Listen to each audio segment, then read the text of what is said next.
First drinks. প্রথমে এখানে আমি একটা বাটি নিয়েছি, বাটির মধ্যে 2 গ্লাস জল দেব, নর্মাল জল।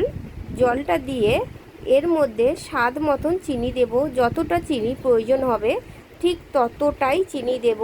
চিনি দিয়ে খুব ভালো করে জলের সাথে চিনিটা মিশিয়ে নিতে হবে।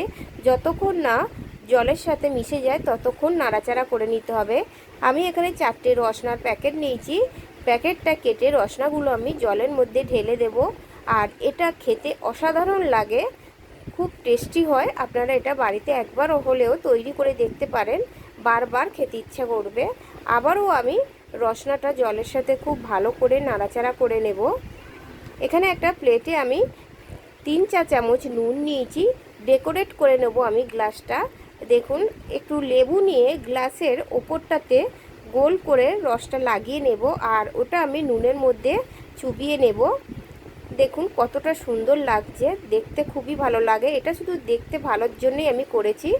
আর এর মধ্যে আমি আইস কিউব দিলাম, 4 পিস করে আইস কিউব দিয়েছি। আর যে রসনাটা আমি তৈরি করে নিয়েছিলাম সেটা গ্লাসের মধ্যে ঢেলে নেব। খুব সহজেই তৈরি করা হয়ে যায় আর খেতে অসাধারণ লাগে।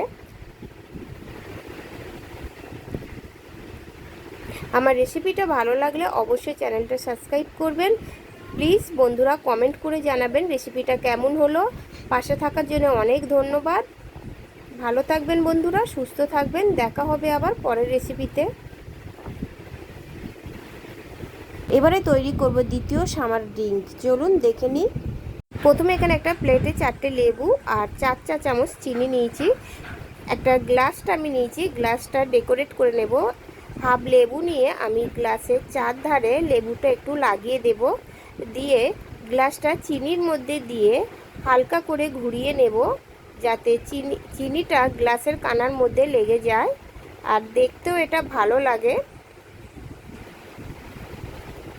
এখানে গ্লাসের মধ্যে 1 চা চামচ করে সুগার পাউডার দেব। আপনারা চাইলে এখানে চিনিটাও দিতে পারেন। চিনিটা দিলে একটু চিনিটা গুলতে দেরি হয়। আর হাফ করে পাতিলেবুর রস দেব 2টো গ্লাসে।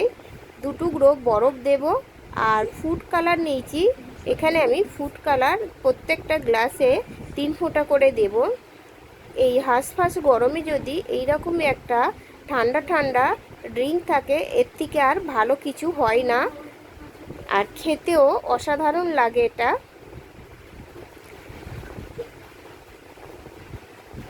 2 টুকরো করে পাতি লেবু আমি দিয়ে দেব, আর সামান্য পরিমাণে বিট নুন দেব।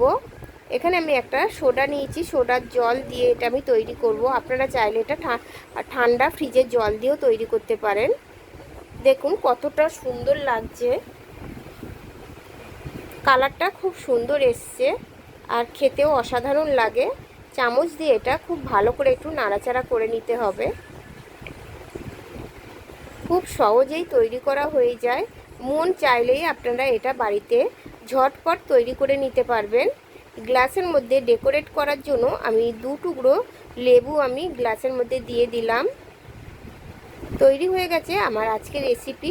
আমার রেসিপিটা ভালো লাগলে অবশ্যই বন্ধুরা চ্যানেলটা সাবস্ক্রাইব করবেন, লাইক শেয়ার করবেন। প্লিজ বন্ধুদের সাথে শেয়ার করবেন, কমেন্ট করে জানাবেন। ভালো থাকবেন বন্ধুরা, সুস্থ থাকবেন।